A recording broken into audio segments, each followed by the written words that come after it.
رسول الله نبينا محمد وآله وأصحابه ومن نصار ووالاه أشهد أن لا إله إلا الله وحده لا شريك له وأشهد أن محمدا عبده ورسوله يقول الله تعالى في كتابه الكريم وهو أصدق القائلين يا أيها الذين آمنوا اتقوا الله حق تقاته ولا تموتن إلا وأنتم مسلمون يا أيها الناس اتقوا ربكم الذي خلقكم من نفس واحدة وخلق منها زوجها وبث منهما رجالا كثيرا ونساء واتقوا الله الذي تساءلون به والأرحام إن الله كان عليكم رقيبا يا أيها الذين آمنوا اتقوا الله وقولوا قولا سديدا يصلح لكم أعمالكم ويغفر لكم ذنوبكم ومن يطع الله ورسوله فقد فاز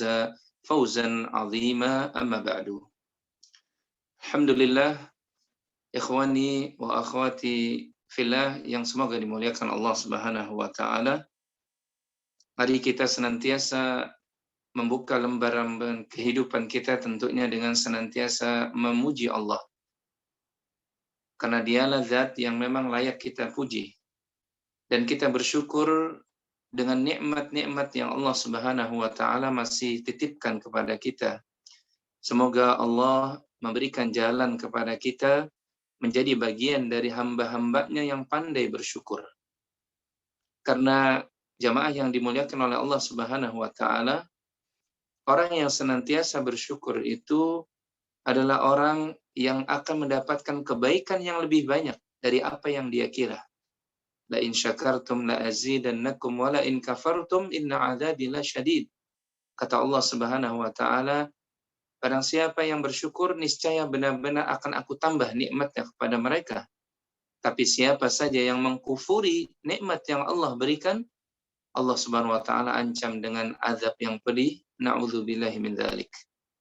Dan orang yang bersyukur itu, jamaah yang dimuliakan oleh Allah Subhanahu wa taala, itu adalah bagian dari orang-orang yang jauh dari murka Allah Subhanahu wa taala. Allah taala dalam ayat yang lainnya mengatakan ma yaf'alullahu bi'adzabikum in syakartum wa amantum. Allah tidak akan mengadab kalian selama kalian bersyukur, in syakartum wa amantum, dan selama kalian beriman.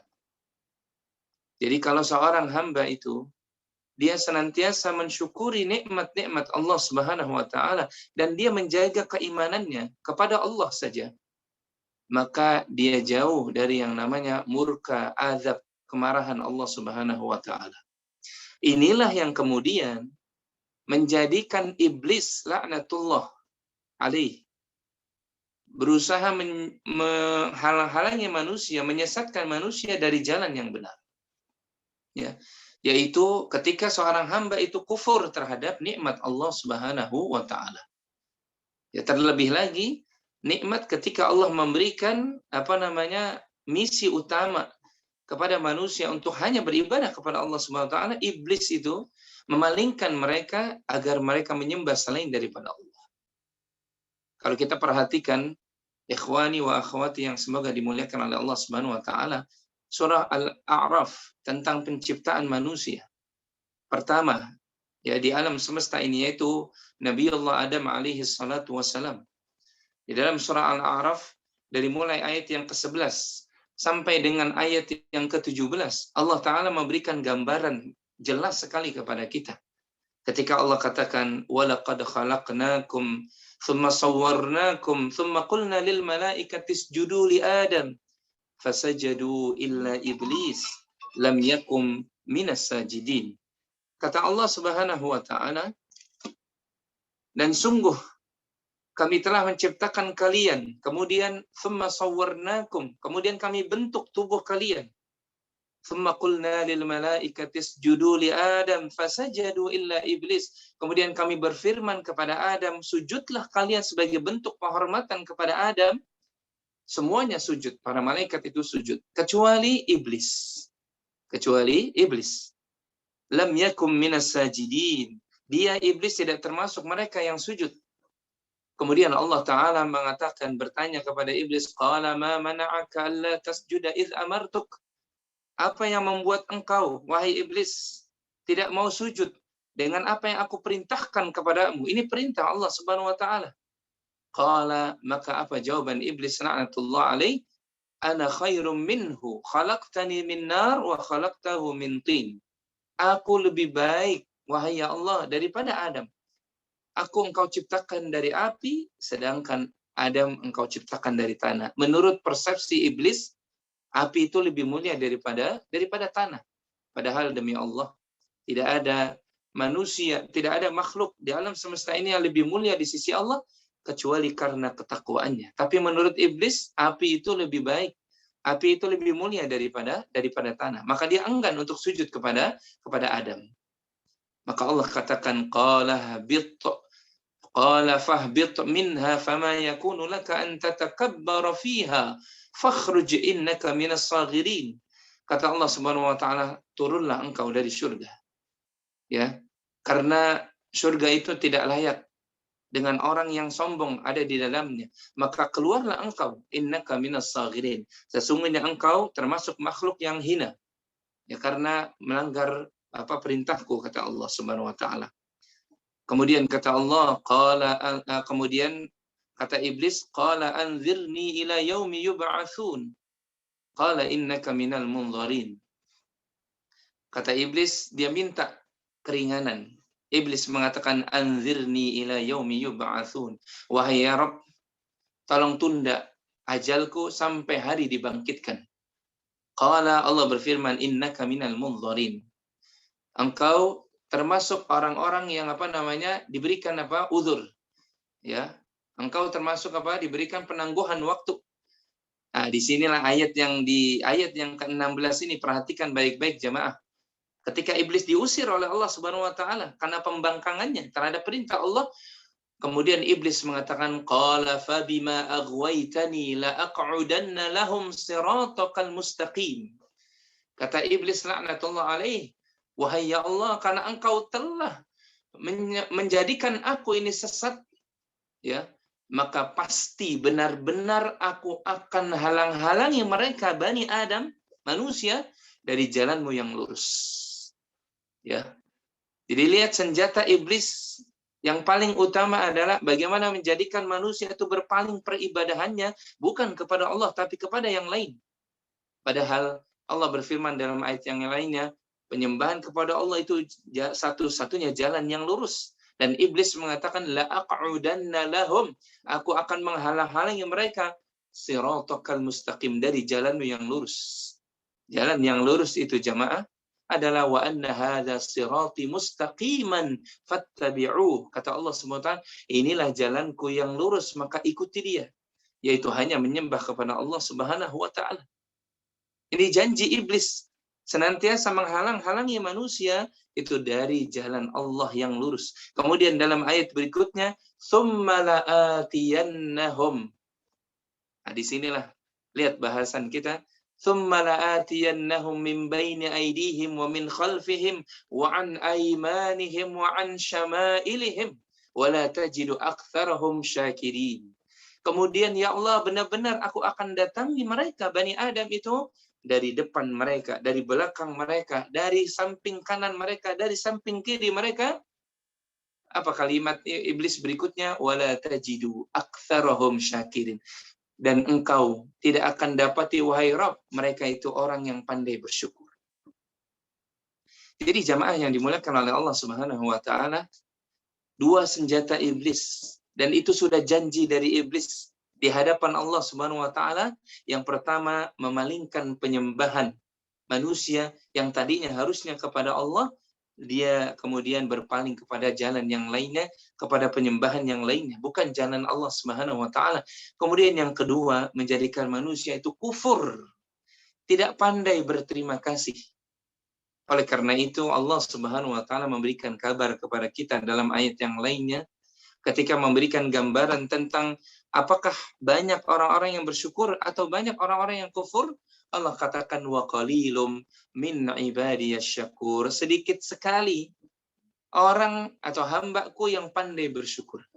Jadi orang yang pandai bersyukur jamaah itu sedikit sekali, tidak banyak.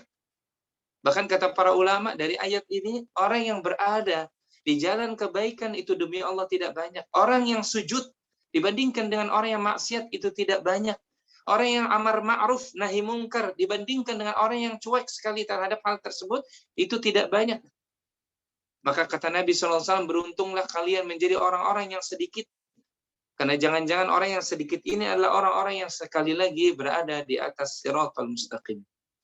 Dan memang digambarkan dalam hadis qudsi ketika Allah memerintahkan Adam untuk mengeluarkan dari tulang sulbinya, itu keturunannya di antara 1000 keturunannya 999 itu berada di sebelah kiri Adam. Yang itu berarti berada diancam dengan neraka, dan satunya itu berada di sebelah kanannya. Artinya sedikit sekali yang masuk surga. Maka kita bermohon kepada Allah Subhanahu wa taala, semoga Allah jadikan kita itu hamba-hamba yang pandai-pandai bersyukur. Karena orang-orang yang kufur itu bagian dari jeratan iblis laknatullah alaih. Jamaah yang dimuliakan oleh Allah, maka nikmat, mensyukuri nikmat itu diperintah oleh Allah Subhanahu wa taala. Ya. Karena mensyukuri nikmat itu bagian dari upaya seseorang untuk selalu berada di atas jalan Allah Subhanahu wa taala. Ada nikmat yang lebih besar tentunya setelah iman dan Islam, dan itu menjadi bahasan kita pada pagi hari ini, ya. Sebagaimana yang disabdakan oleh Nabi Shallallahu alaihi wasallam dalam hadis yang diriwayatkan oleh para ulama hadis. Ya, hadis ini diriwayatkan oleh Imam Bukhari dan beliau tulis di dalam kitabnya Al-Adabul Mufrad. Hadis ini juga diriwayatkan oleh Imam Ibnu Majah. Hadis ini juga diriwayatkan oleh Imam Tirmidzi. Bahkan hadis ini juga diriwayatkan oleh Imam At-Tabrani di dalam kitabnya Mu'jamul Awsat. Memang ada sedikit redaksi yang berbeda tentang hadis ini, ya, yaitu di mana Imam Bukhari rahimahullahu taala meriwayatkan hadis ini dengan redaksi kata Nabi Shallallahu alaihi wasallam, "Man asbaha aminan fi sirbihi, mu'afan fi jasadihi, indahu ta'amu yaumihi, faka'annama hizat lahu dunya." Tapi di dalam riwayat Imam Ibnu Majah dan juga riwayat Imam Tirmidzi, Nabi SAW mengatakan, "Man asbaha minkum mu'afan." Ya, jadi ada redaksi yang dibalik. Ya, di dalam riwayat Imam Ibnu Majah dan riwayat Imam Tirmidzi, kalau di dalam riwayat Imam Bukhari, Nabi mengatakan man asbaha aminan. Ya, aminan dahulu. Tapi di dalam riwayat Imam Ibnu Majah, Nabi mengatakan man asbaha minkum mu'afan. Mu'afan terlebih dahulu. Ya, mu'afan fi jasadi, aminan fi sirbihi indahu qutu yaumihi, faka'annama hizat lahu dunya. Ada 3 nikmat setelah nikmat iman dan nikmat Islam yang wajib disyukuri oleh setiap hambanya. Kata Nabi, man asbaha aminan fi sirbihi. Barang siapa yang dia menemui di waktu paginya, seperti sekarang kita ini. Ya. Barang siapa yang dia menemui di waktu paginya itu aminan fi sirbihi. Yang pertama, rasa aman di rumah tangganya, di keluarganya, di lingkungannya. Sebab kata-kata sirbi, kata-kata sirbi ini kata para ulama, itu adalah sesuatu yang dekat dari anggota keluarganya atau dari kaumnya. Berarti maknanya barang siapa yang di waktu paginya dia mendapatkan nikmat aman di keluarganya, nikmat aman di lingkungannya, di wilayahnya. Kemudian mu'afan yang kedua kata Nabi SAW, mu'afan fi jasadi, rasa sehat pada jasadnya. Kemudian yang ketiga, indahu ta'amu yaumihi. Ya. Dalam riwayat Imam Ibnu Majah tadi, indahu qutu yaumihi. Ada makanan yang dia bisa makan pada hari itu, faka'annama hizat lahud dunya. Maka seakan-akan kata Nabi, semua dunia dikumpulkan kemudian diberikan kepadanya. Allahu Akbar. Ya. Jadi ada 3 nikmat jamaah yang lebih utama kita wajib syukuri setelah nikmat iman dan nikmat Islam yang kita dapatkan. Di mana kalau nikmat iman dan nikmat Islam itu selalu Allah Subhanahu wa taala lekatkan pada diri kita, maka hendaknya kita memuji Allah dengan senantiasa meminta terus agar iman dan Islam kita terus dikuatkan di dalam diri kita. Rabbana la tuzigh qulubana ba'da idh hadaitana wa hab lana min ladunka rahmatan innaka antal wahhab. Wahai Rabb kami, janganlah engkau palingkan kami. Ya. Setelah engkau berikan hidayah kepada kami dengan hidayah iman dan Islam. Kita senantiasa memuji Allah, meminta terus agar iman dan Islam kita itu dikuatkan oleh Allah, sehingga nanti suatu saat ketika kita menghadap Allah, wala tamutunna illa wa antum muslimun. Jangan kalian mati kecuali dalam kondisi kalian berserah diri. Dalam kondisi kalian memegang agama yang benar, yaitu sebagai seorang muslim. Hadirin hadirat jamaah yang semoga dimuliakan oleh Allah Subhanahu wa taala. Kita kembali kepada bahasan kita, 3 nikmat yang lebih utama setelah nikmat iman dan Islam pada seorang hamba. Yang pertama adalah aminan fi sirbihi, yaitu Allah berikan nikmat aman. Ya, nikmat aman ini kata para ulama tidak ada nikmat yang lebih nikmat setelah iman dan Islam kecuali dia aman pada lingkungannya, aman pada negaranya bahkan.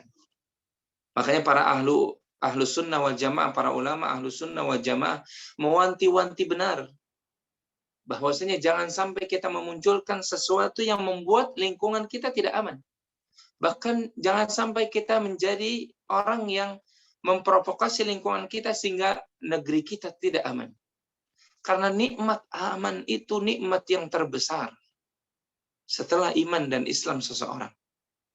Sebab orang kalau diberikan nikmat aman oleh Allah Subhanahu wa taala, kemana-mana itu enak. Dia keluar tidak ada rasa takut. Dia kalau mau belanja, Masya Allah, tidak ada yang dia khawatiri. Dia kalau mau beraktivitas, bahkan mau beribadah demi Allah, itu tidak ada tidak ada kekhawatiran. Namun lihat ketika nikmat aman itu dicabut, hilang dari sebuah negeri, dari satu wilayah, bagaimana dia merasakan itu semua? Kita contohkan negeri-negeri di luar sana. Ketika nikmat aman itu dicabut, ya tidak dimiliki oleh penduduknya, untuk belanja, untuk keluar rumah saja, maka Masya Allah mereka begitu takutnya. Untuk beribadah saja sampai kaum muslimin di wilayah yang lainnya harus ngumpet-ngumpet di bunker-bunker agar tidak terdeteksi oleh musuh. Sebab di wilayah Syria sana, ya itu kalau kelihatan ibadah menemui kematiannya. Allahul musta'an. Betapa mahalnya nikmat aman jamaah yang wajib kita senantiasa syukuri. Nikmat di mana kata Imam Ar-Razi ketika ditanya oleh banyak orang, wahai Syekh, lebih afdal mana? Ayyul afdal? Al-amnu awis sihah. Wahai Syekh, lebih afdal mana? Lebih utama mana? Nikmat aman dengan nikmat sehat. Maka Imam Ar-Razi rahimahullahu ta'ala mengatakan al-amnu afdal. Nikmat aman itu lebih utama daripada nikmat sehat. Iya, betul. Sebab apalah gunanya orang kalau sehat, tapi dia tidak bisa kemana-mana karena takut. Apalah kemudian gunanya kalau dia nikmat sehat ada, tapi ya Allah tidak bisa belanja kemana-mana, tidak bisa berinteraksi dengan banyak orang. Kenapa? Karena sebentar-bentar terjadi ini dan itu yang membuat rasa aman itu hilang sama sekali. Maka jemaah yang dimuliakan oleh Allah Subhanahu wa taala, nikmat yang paling nikmat itu adalah nikmat aman. Dahulu Allah Subhanahu wa taala gambarkan ya di dalam Al-Qur'an. Nanti antum bisa cari itu ayatnya. Daraballahu mathalan. Allah memberikan perumpamaan qaryatan, satu negeri yang doa qaryatan aminan mutmainnatan.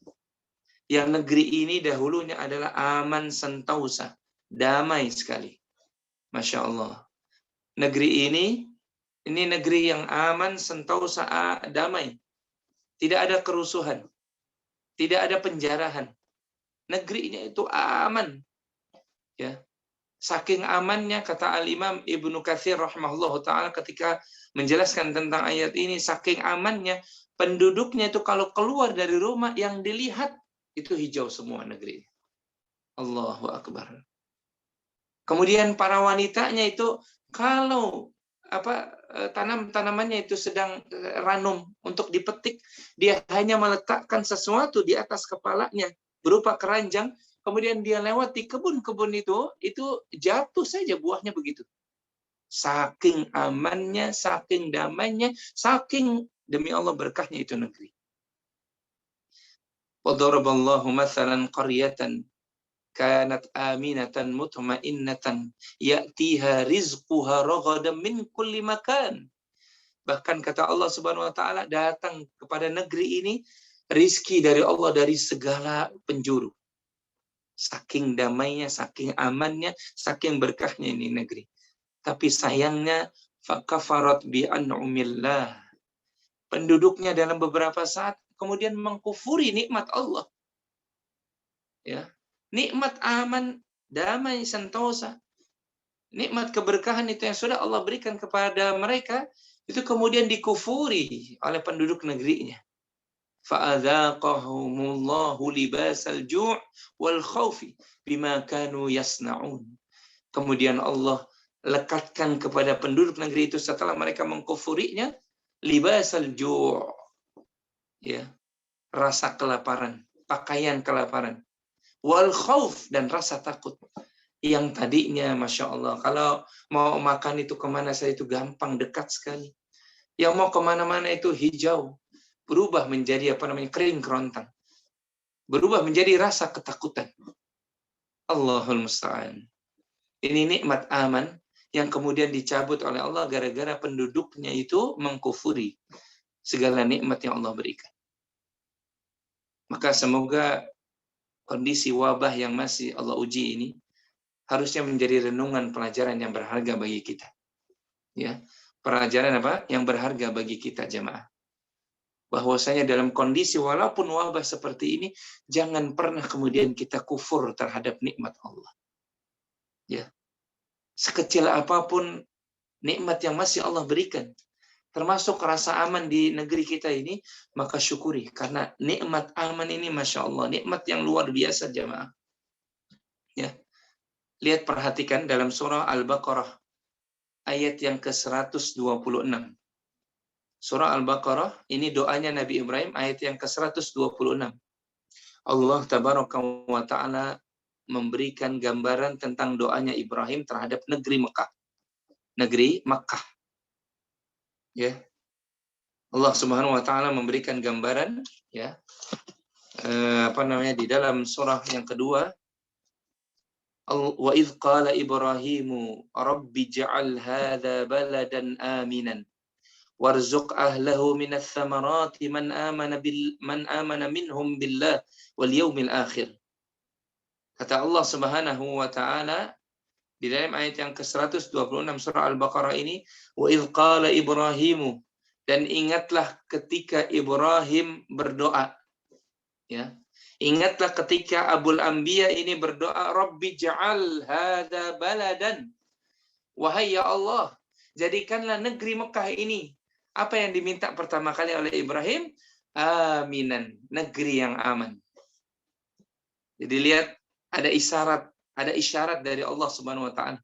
Doanya Abul Anbiya, manusia terbaik. Ya. Yaitu diminta oleh Ibrahim, ya Allah, jadikan negeri Mekah ini negeri yang aminan, yang aman ya Allah. Sebab Ibrahim tahu, kalau ibadah itu di negeri yang aman itu Masya Allah, selesai, nikmat sekali.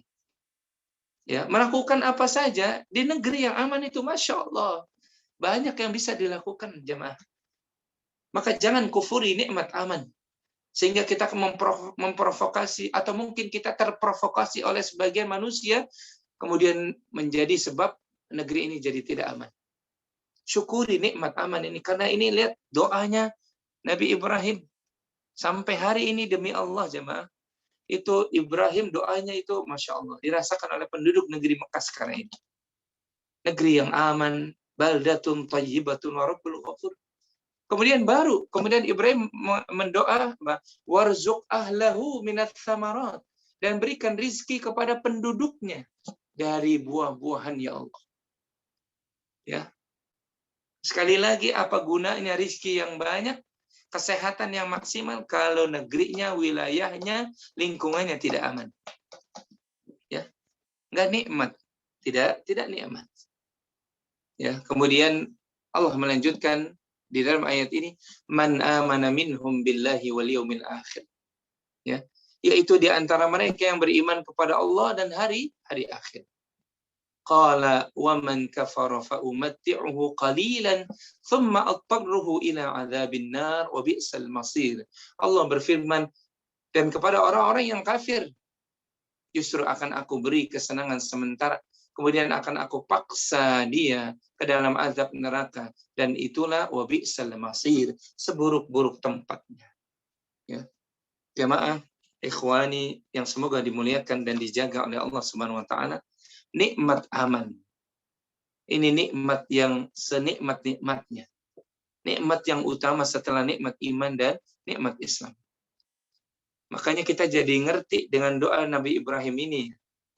Perjalanan salah satu keturunannya yang bernama Muhammad sallallahu alaihi wasallam. Kita lihat dalam sejarah jamaah. Itu ketika Nabi sallallahu alaihi wasallam bersama para sahabatnya. Ya, di kota Mekah. Mereka itu beribadah kepada Allah di masa-masa 13 tahun. Ya, mereka beribadah, tapi ternyata mendapatkan ketidakamanan. Ya. Kita jadi ngerti kenapa Allah Subhanahu wa taala menyuruh Rasulullah SAW beserta kaum muslimin di kota Mekah, kemudian hijrah ke Yathrib. Nama lain sebelum itu waktu Madinah. Ya, sebelum kota Madinah namanya Madinatul Munawwarah, Allah memerintahkan Rasulnya yang mulia alaihi salatu wassalam dan orang-orang muhajirin, ya, untuk hijrah ke Yathrib. Salah satu faedah dari hijrah itu, asal kita tahu disebutkan oleh para ulama, karena Nabi dan para sahabatnya itu tidak merasakan nikmat yang aman ketika mereka beribadah. Ketika mereka mau sholat, ketika mereka mau berzikir, nggak aman di Mekah. Karena orang-orang kafir Quraisy selalu merongrongnya. Ya.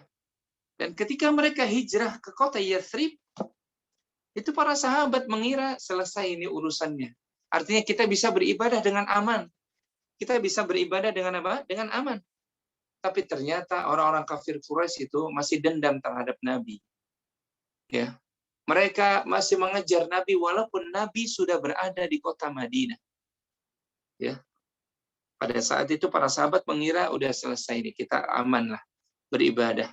Tapi qadarullah, ya, ternyata orang-orang kafir Quraisy masih mengejar mereka, masih merongrong mereka, sehingga terjadilah yang namanya perang Badar Al-Kubra di tahun kedua hijrah. Baru 1 tahun lebih, ya, itu mereka hijrah ke kota Yathrib. Ternyata mereka dirongrong kembali oleh orang-orang kafir Quraisy.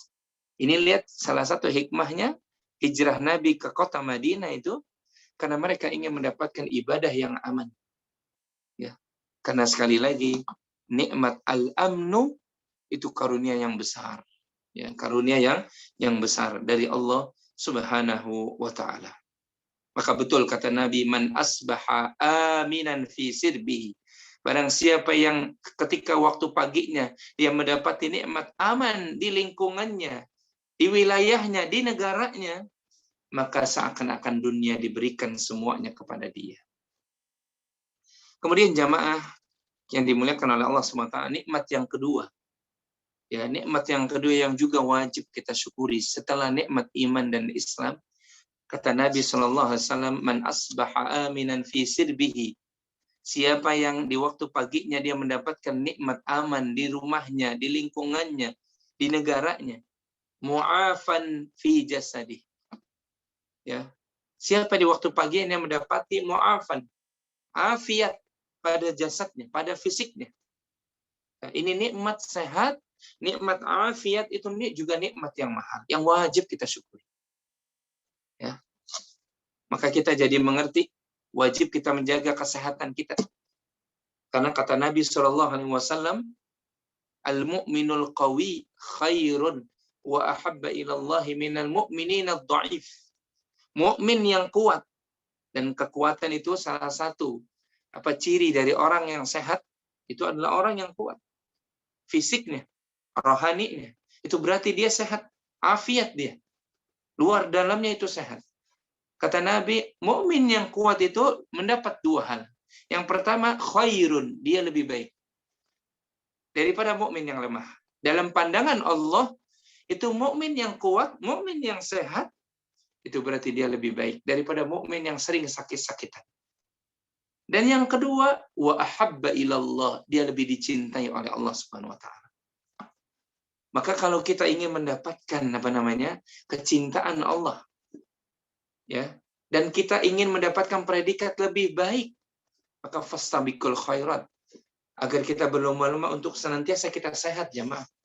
Apalagi di masa pandemi seperti sekarang ini, Masya Allah, nikmat sehat itu mahal. Nikmat sehat itu mahal. Kita kalau lihat rumah sakit, ketika beberapa pekan yang lalu, mungkin 2 atau 3 pekan yang lalu, nasallallahu al-afiyah wassalamah. Semoga Allah Subhanahu wa taala menyelamatkan kita ya dari wabah ini. Itu kita lihat rumah sakit, Masya Allah, penuh. Di luar yang parkir mobil, yang parkir motor, ya Allah, sampai di halaman rumah sakit itu harus didirikan tenda-tenda. Itu terkapar puluhan, ratusan, ribuan. Kita ngelihatnya itu, ya Allah, ternyata sehat itu lebih mahal. Ya, sehat itu mahal itu, jamaah. Jaga nikmat sehat kita itu. Karena orang yang sehat itu bisa melakukan ibadah segala sesuatu dengan maksimal. Betul, orang itu kalau memang sakit dia masih bisa beribadah, tapi demi Allah tidak maksimal. Ada orang yang Masya Allah, walaupun dia sakit dia masih tetap sholat, tapi sayang dia tidak bisa meletakkan keningnya di bumi Allah Subhanahu wa taala. Berarti kurang maksimal. Dia tidak bisa meluruskan punggungnya ketika ruku. Ya, karena apa? Dia lagi sakit sehingga tidak bisa dipaksa. Dan memang ada rukhsah bagi orang yang sakit. Boleh dia duduk, bahkan boleh dia berbaring. Tapi pasti kalau dia itu berkata dalam hatinya, pasti dia merasakan, ya Allah, ada yang kurang pada pada jasadku. Maka betul kata Nabi SAW, mu'afan fi jasadi. Ya, siapa yang mendapati di waktu paginya dia afiat pada jasadnya, ini mahal yang wajib kita syukuri, jamaah. Ya. Oleh karena itu dalam hadis riwayat Imam Muslim, Nabi Shallallahu Alaihi Wasallam, hadis ini juga diriwayatkan oleh Imam Bukhari, Nabi mengatakan, ni'matani maghbunun fihima katsirun minan nas. Ada 2 nikmat yang maghbunun. Kata Al-Imam Nawawi rahimahullahu taala ketika mensyarah hadis ini, maghbunun itu artinya banyak melalaikan, banyak manusia, katsirun minan nas, banyak manusia itu yang lalai terhadap 2 nikmat ini. Ya. Kalau nikmat ini dicabut, kalau 2 nikmat ini dicabut, baru dia berasa itu. Ya, apa 2 nikmat yang kata Nabi kebanyakan manusia lalai menggunakannya? Yang pertama as-sihhah wal faragh, nikmat sehat dan nikmat waktu luang. Ya Allah. Memang banyak orang yang kalau lagi sehat lupa beribadah. Kalau lagi sehat lupa membaca Al-Qur'an. Kalau lagi sehat, rezekinya juga, tangannya juga sehat, lupa mengelus anak-anak yatim. Lupa mengeluarkan hartanya berinfak di jalan Allah Subhanahu wa taala. Kalau lagi sehat dia lupa. Ya bahwasanya dia wajib beribadah kepada Allah. Tapi ketika dia sakit baru dia merengek-rengek. Baru dia menangis di hadapan Allah, ya Allah, sembuhkan ya Allah. Hamba ingin ke masjid. Kemarin ketika dia sehat kemana? Ya. Memang betul banyak orang yang lupa terhadap nikmat sehat ini. Termasuk al-faragh, nikmat waktu luang. Kalau udah sempit, baru dia ingat.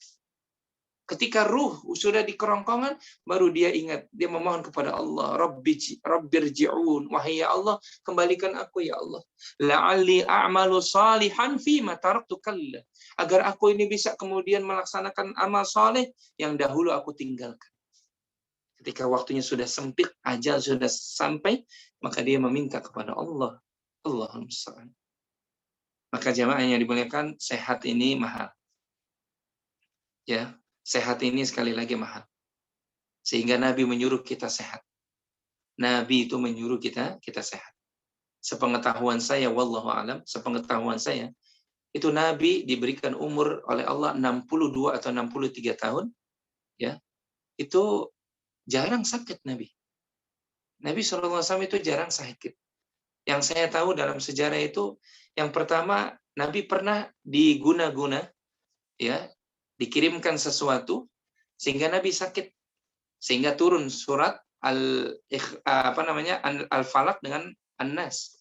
Karena Nabi pernah diguna-guna dengan 11 ikatan, sehingga turun surat Al-Falaq dan surat An-Nas. Ya, jumlahnya dua-duanya itu jadi 11. Surat Al-Falaq 5 ayat, surat An-Nas 6 ayat. Turun itu kemudian Nabi sembuh. Karena ada wanita yang jahat di Mekah yang kemudian mengguna-guna Nabi. Ya, kemudian Nabi sembuh dengan wahyu Allah Subhanahu wa taala. Kemudian yang kedua, Nabi sakit itu ketika menjelang ajalnya. Jadi Nabi itu orangnya sehat, jemaah. Wajar Nabi sehat karena Nabi ingin mencontohkan kepada umatnya agar mensyukuri nikmat sehat ini. Dan Nabi senantiasa mengajarkan kepada kita agar kita minta terus kepada Allah nikmat sehat. Nabi mengajarkan setiap pagi, setiap sore dengan zikir Allahumma afini fi badan. Allahumma afini fi sam'i. Allahumma afini fi basari, la ilaha illa anta. Itu Nabi ajarkan kepada kita jamaah. Ya, Allahumma afini fi badani. Ya Allah, afiatkan badanku ini. Ya. Artinya afiat itu, ya Allah, jauhkan badanku ini dari penyakit-penyakit yang tidak aku ingini. Jadi kita minta kepada Allah. Iya, nikmat sehat juga wajib kita minta. Ya, tidak serta-merta kemudian begitu saja. Enggak. Kita disuruh ikhtiar dahulu. Disuruh olahraga. Kalau di dalam masa pandemi seperti ini, disuruh kita prokes. Ya. Jangan mudah kemudian berkumpul, karena kita nggak tahu virus itu datang dari mana. Kemudian kalau kemana-mana kita ada urusan yang memang tidak bisa ditinggalkan, kita pakai masker. Kita ikhtiar dulu supaya kita tetap sehat. Ya, jangan kemudian kita termakan dengan omongan orang-orang yang tidak memiliki ilmu.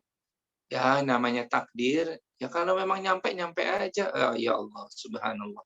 Nggak begitu, ikhwan. Tapi kita jaga kesehatan kita. Kemudian Allah menguatkan kesehatan kita dengan ikhtiar kita. Ya, Allah menghargai ikhtiar kita. Maka sehat itu juga mesti diraih. Kita rajin olahraga. Ya, kemudian kita rajin juga memakan makanan-makanan yang memang sehat, buah-buahan yang memang yang sehat, sehingga tubuh kita jadi sehat. Sekali lagi, nikmat sehat ini nikmat yang mahal. Dan Nabi mengajarkan doa, zikir, Allahumma afini, ya, fi badani, Allahumma afini fi sam'i, Allahumma afini fi basari, la ilaha illa anta. Ya Allah, afiatkanlah badanku. Ya Allah, afiatkanlah pendengaranku, afiatkanlah penglihatanku. Maksudnya jaga pendengaranku dari hal-hal yang engkau larang, ya Allah. Jaga pandanganku dari hal-hal yang engkau larang, ya Allah. Ya. Sehingga kalau orang itu mengamalkan ini minimal sehari 2 kali, di waktu pagi dan di waktu sorenya, maka insya Allah Allah akan jaga kesehatannya. Sekali lagi, kata Nabi, barang siapa yang di waktu paginya dia mendapati rasa aman pada wilayahnya, pada negerinya, pada keluarganya. Kemudian yang kedua, mu'afan fi jasadi, dia sehat, afiat, ya, pada jasadnya, pada fisiknya, maka seakan-akan dunia dikumpulkan untuknya, diberikan kepadanya. Dan yang terakhir, nikmat ketiga yang lebih mahal setelah nikmat iman dan nikmat Islam adalah, kata Nabi SAW, indahu qutu yaumihi. Dalam riwayat Imam Ibnu Majah dan Tirmidzi. Dalam riwayat Imam Bukhari, indahu ta'amu yaumih. Yaitu di waktu paginya, di hari itu ada makanannya, dia bisa makan. Ini menunjukkan makanan itu juga nikmat yang luar biasa. Bersyukur kita jamaah. Kalau kemudian dalam satu hari ini kita bisa makan. Walaupun mungkin ada orang yang bisa makan 3 hari sekali. Ada orang yang bisa makan dua kali dalam sehari. Atau mungkin ada yang orang yang makan dia itu 1 kali sehari. Mensyukuri. Kenapa demikian? Karena nikmat makanan ini itu juga disebutkan oleh Allah dalam banyak ayat. Ya ayuhan nasu kulu mimma razaqnakum halalan thayyibah. Wahai manusia, makanlah ya oleh kalian makanan yang baik lagi halal. Ya Allah Subhanahu wa taala bahkan menyandingkan antara makan dengan ibadah. Ya. Ya ayyuhar rasul. Ya. Ya ayyuhar rusul. Kulu mimma razaqnakum halalan thayyibah wa'malu salihah. Allah mengaitkan antara amal soleh dengan makanan. Ya, karena ada kaitannya. Wahai para rasul, makanlah dari apa yang kami rizkikan, yang baik-baik, yang halal, dan beramallah dengan amal yang soleh. Karena orang kadang-kala suka sembarangan dengan nikmat makan ini. Hati-hati. Kita wajib syukuri nikmat makanan ini, nikmat yang yang halal. Jangan sampai kemudian berani-beraninya kita memasukkan makanan yang tidak halal ke dalam tubuh kita, atau kita menyuapi anak dan istri kita dengan sesuatu yang haram, naudzubillah. Kenapa? Karena kaitannya dengan ibadah. Ya. Kullu nabatin ya min sukhtin fannaru aula bihim. Ya, setiap daging kata Nabi yang tumbuh dari sesuatu yang apa? Yang haram, maka neraka yang menjadi tempatnya. Ya. Maka nikmat ketika Allah memberikan makanan kepada kita, walaupun mungkin makannya sekali, tetap syukuri. Apalagi sampai lebih dari itu, syukuri. Ya, syukuri. Lihat bagaimana Allah Subhanahu wa taala memberikan gambaran dalam surat Quraisy. Nikmat kepada orang-orang kafir Quraisy. Li'ila fi Quraisy, disebabkan karena orang-orang kafir Quraisy itu kebiasaannya rihlatas syita'i was-saif, melakukan perjalanan di musim dingin, di musim panas. Mereka itu ke Syam dan atau ke Yaman. Mereka melakukan perjalanan bisnis, ya. Kemudian Allah menyuruh apa? Falyabudu rabb hadzal bait. Maka hendaklah mereka menyembah Rabbnya al-bait ini, menyembah Rabbnya, Tuhannya rumah ini, Ka'bah ini, yaitu Allah Subhanahu wa taala. Alladzi at'amahum min ju' wa amanahum min khauf. Dialah Allah yang telah memberikan makanan kepada mereka dan menjauhkan rasa takut dari mereka sehingga negeri mereka menjadi aman. Dan Makkah itu pada saat itu, ya, di zaman Nabi Shallallahu alaihi wasallam sebelum diutus itu nggak pernah terjadi penjajahan dari Romawi, dari Persia, nggak ada. Mereka itu dijaga oleh Allah Subhanahu wa taala. Nikmat aman dan termasuk juga nikmat apa? Nikmat makanan kepada mereka. Maka sekali lagi, ketika kita mendapati ada yang kita bisa makan, maka itu nikmat yang luar biasa. Syukuri. Ya, kalaupun lagi tidak ada nikmat makanan dalam satu hari itu, tetap syukuri. Dengan cara apa? Dengan cara yang ditunjukkan oleh junjungan kita sallallahu alaihi wasallam. Nabi itu kebiasaannya kalau kemudian setiap paginya dia mendatangi istrinya, ada makanan atau tidak. Kata istrinya, ada ya Rasulullah, maka Nabi makan. Tapi ketika ada istri yang mengatakan, hari ini tidak ada ya Rasulullah, maka Nabi mengatakan, kalau begitu aku puasa. Kalau begitu aku puasa. Subhanallah. Ya. Bagaimana Nabi mengajarkan kepada kita mensyukuri nikmat makanan ini, yaitu dengan cara mencari sebab-sebab makanan itu dari hal-hal yang halal. Ya, kemudian memakannya dengan zikir kepada Allah, dengan bismillah. Kemudian setelah selesai kita mengucapkan hamdalah, berarti kita bersyukur dengan nikmat yang Allah berikan dari sisi makanan dan minuman kita. Semoga bahasan yang singkat ini di waktu yang memang terbatas juga kita bisa perluas dengan tanya jawab, ya, karena memang waktu juga terbatas. Mudah-mudahan ini menjadi renungan bagi kita.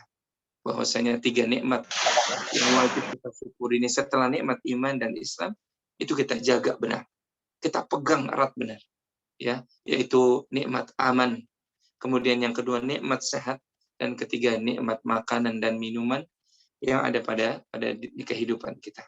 Mudah-mudahan ada manfaatnya dan mungkin kita buka forum tanya jawab. Falyatafaddal mashkura. Silakan. Oke. Ya, terima kasih Ustaz Sukron atas penyampaian materinya. Jamaah sekalian, silakan apabila ada yang ingin bertanya, boleh disampaikan langsung atau lewat chat juga boleh, silakan.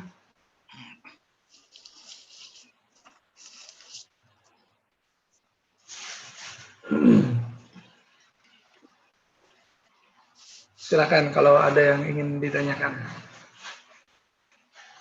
Udah ada yang masuk tulisan atau gimana? Tulisan belum.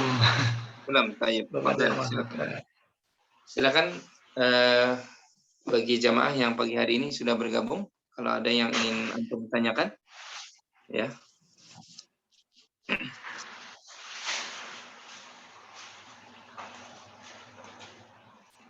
Fadal, ada yang tanyakan?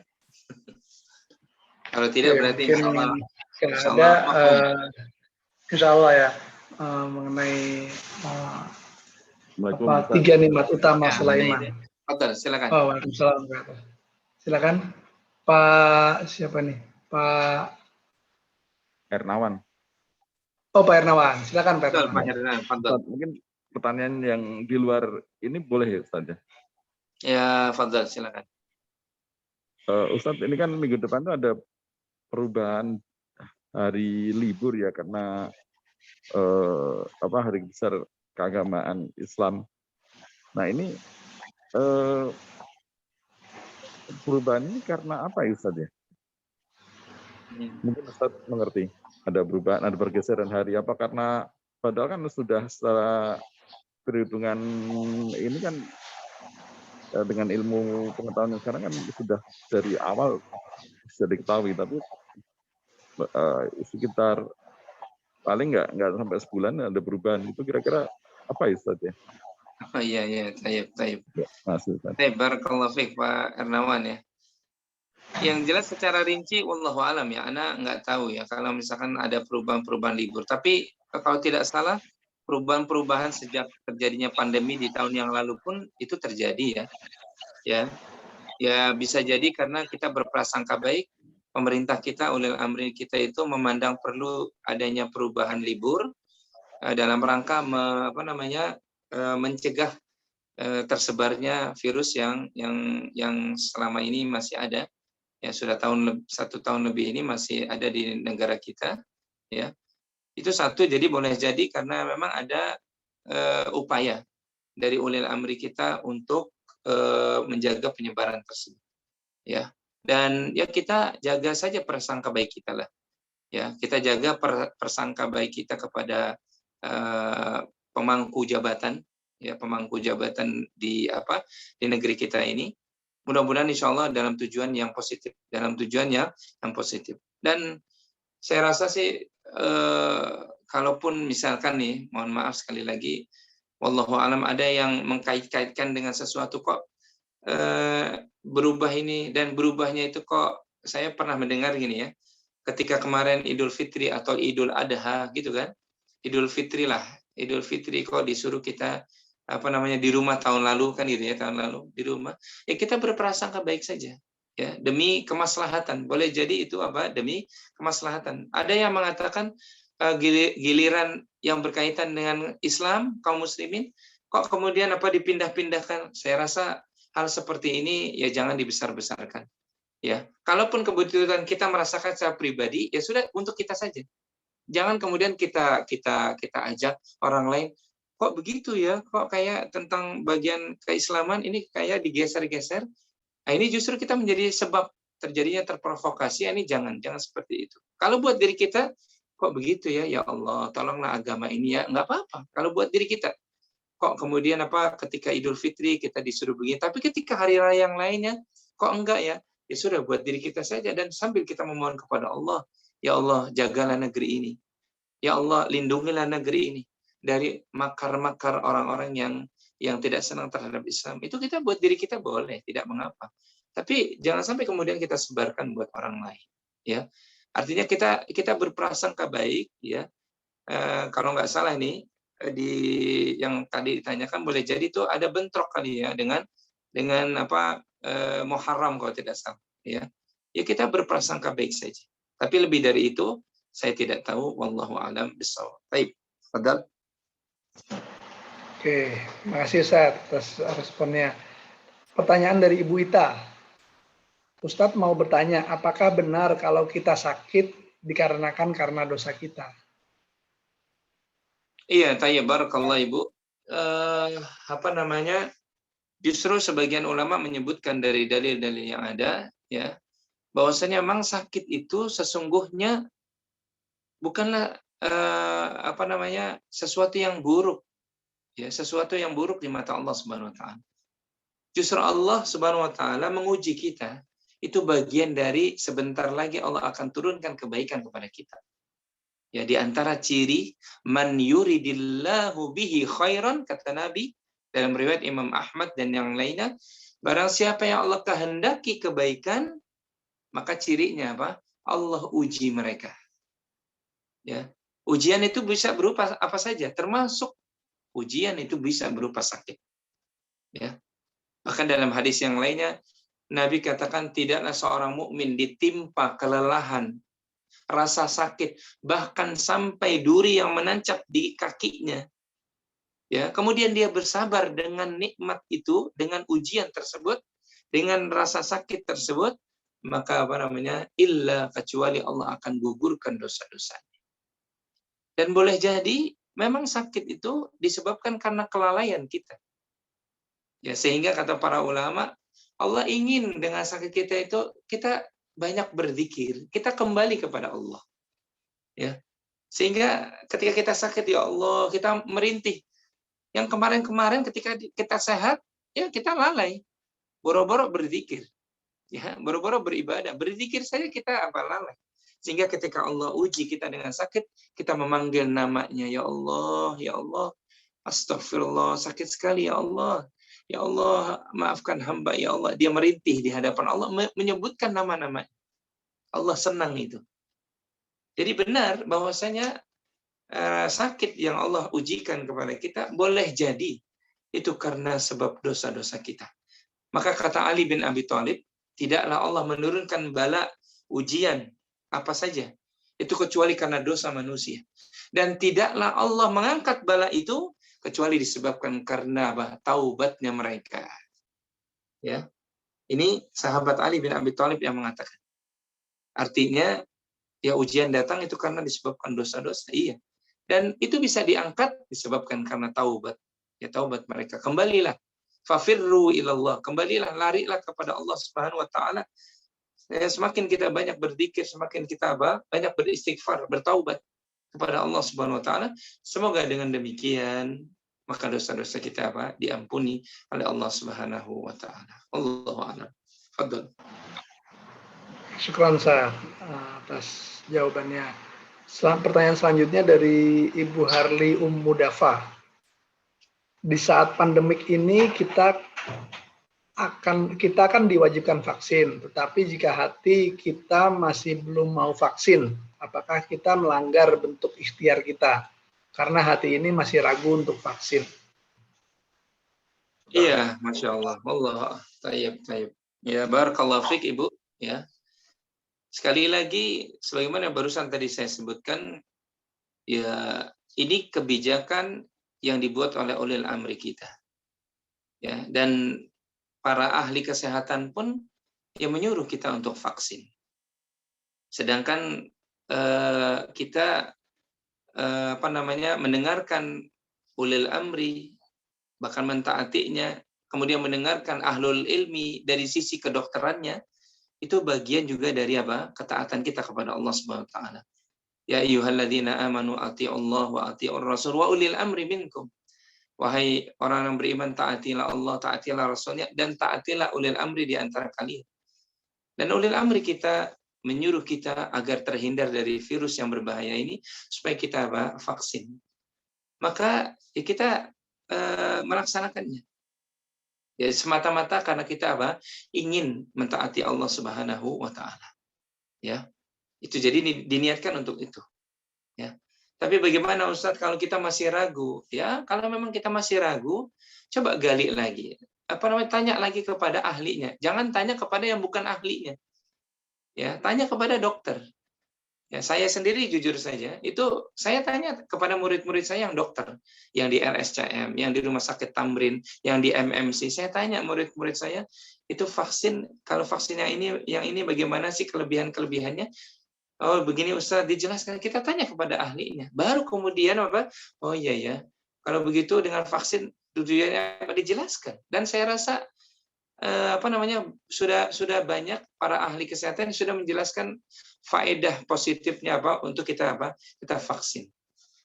Jadi kita berprasangka baik kepada ulil amri kita dan juga kepada para tenaga kesehatan kita, para dokter yang tentunya mumpuni ilmunya tentang masalah vaksin ini. Maka bismillah, ya, dengan menyebut nama Allah kemudian kita vaksin. Ya, mungkin keraguan-keraguan kita itu banyak faktor. Satu, karena kurang ilmu. Bisa jadi. Karena kurang ilmu. Maka tanya kepada tenaga kerja kesehatan kita yang memang yang bisa dipercaya. Tanya, betul. Ya, sehingga keraguan-keraguan itu hilang. Atau mungkin keraguan itu muncul karena kita dengar desas-desus. Masya Allah, kalau desas-desus ini nggak ada sumbernya, dicuekkan saja jemaah. Artinya nggak perlu kita dengarkan.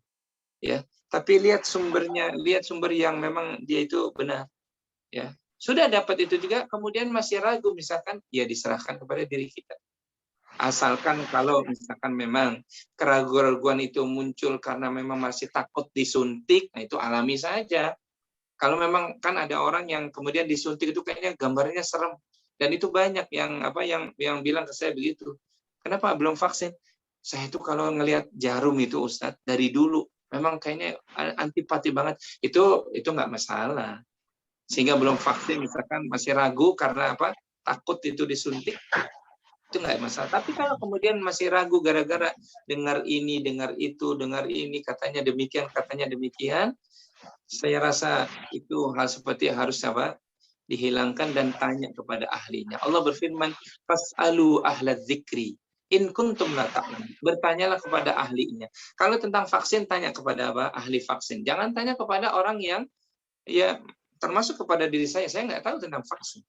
Ya, sehingga saya katakan, oh jangan Bu, jangan. Kenapa? Karena vaksin jangan-jangan begini-begini. Saya berkata tanpa ilmu, ini nggak benar. Tanya kepada dokter, ya, tanya kepada ahlinya. Ya, makanya sehingga kita menjadi menjadi tahu, kemudian dari tahunya itu kemudian kita menjadi menjadi yakin. Ya. Dan itu vaksin bagian dari ikhtiar kita, bagian dari ikhtiar kita. Ya, bismillah. Seperti halnya yang saya tahu para ulama kita ya di Mekah saya itu mereka juga sudah divaksin. Ya, sudah divaksin. Dr. Fauzan ya itu sudah divaksin. Ya, salah satu kibar ulama di sana. Jadi bismillah, kita yakin. Ya, kita vaksin, kemudian keraguan-keraguan itu dihilangkan. Sambil kita bermohon kepada Allah, ya Allah, hamba berikhtiar agar Engkau jauhkan dari virus yang berbahaya ini, hamba vaksin ya Allah. Bismillah. Ya. Allahu a'lam ini yang bisa saya sampaikan. Fadhol. Masih ada? Ya, saya rasa ini pertanyaan terakhir Ustaz karena waktu sudah ini dari Pak Zidan Kamil. Apa yang harus kita lakukan bila mengetahui pekerjaan orang kita termasuk pekerjaan yang haram? Baik, barakallahu fiik Bapak ya. Apa yang kita harus lakukan kalau kita tahu ada orang-orang yang ya mungkin kita kenal atau jangan-jangan yang paling dekat dengan kita itu melakukan perbuatan yang haram. Maka tentunya kita nasihati dia dengan cara yang baik. Sebab Nabi SAW mengatakan, man ra'a minkum munkaran falyughayyir biyadihi. Fa in lam yastati' fa bi lisani. Fa in lam yastati' fa bi qalbi. Ya. Wa huwa fahiya adhaful iman. Kata Nabi SAW, barang siapa yang melihat kemungkaran, maka hendaklah rubah dengan tangan. Atau kalau kita melihat orang yang dekat dengan kita, yang kemudian kita bisa cegah itu, maka cegah dengan tangan kita. Kenapa? Karena amar ma'ruf, nahi munkar itu ciri dari umat yang terbaik. Dan itu diperintah oleh Allah Subhanahu wa taala. Wal takum minkum ummatun yad'una ilallahi wa yad'una ilallahi, ya. Dan hendaklah kalian wal takum minkum ummatun yad'u ilal khairi wa ya'muruna bil ma'ruf wa yanhauna 'anil munkar. Ya, kalian ini umat yang terbaik yang menyeru kepada yang ma'ruf dan mencegah dari yang munkar. Ya, kuntum khaira ummatin ukhrijat linnas ta'muruna bil ma'ruf wa tanhauna 'anil munkar. Kalau kita ingin dikategorikan oleh Allah sebagai umat yang terbaik, maka cegah kemungkaran. Ya, cegah apa? Kemungkaran. Apalagi kemungkaran itu ada pada orang yang kita dekat sekali dengannya. Kalau kita bisa lakukan dengan tangan kita, cegah. Ya. Tapi fa'il lam yastati, kalau kita nggak punya kekuatan, ya, karena mungkin istilahnya kita bukan karib kerabat kita gitu ya, atau bukan berada di dalam kekuasaan kita, maka fabilisani, nasihati dia. Teman kita berbuat kemungkaran, nasihati. Nggak bagus. Engkau melakukan begitu, itu dilarang oleh Allah. Dan kemungkaran itu, maksiat itu bisa menutupi apa? Hati engkau dari Allah Subhanahu wa taala. Bisa menolak yang namanya hidayah Allah kepadamu. Jauhilah olehmu yang namanya maksiat. Jauhilah olehmu yang namanya kemungkaran. Kita nasihati dia. Ya, sebatas kemampuan kita. Nasihati dia. Jangan sampai dibiarkan dia berkubang di dalam kemaksiatan, jangan. Tapi nasihati, terus nasihati. Sekemampuan kita nasihat. Ya, dan nasihat itu bermacam-macam. Bisa dengan lisan kita. Bisa juga kita mengirimkan, kalau sekarang ini mengirimkan WA ya tentang bahayanya melakukan ini dan itu dari maksiat yang dilakukannya, kirimkan saja ya, atau kita bisa telepon, atau bisa mungkin kita berziarah ke rumahnya ya, kita dekati, kita ngobrol berdua, nasihati. Jangan sampai biarkan.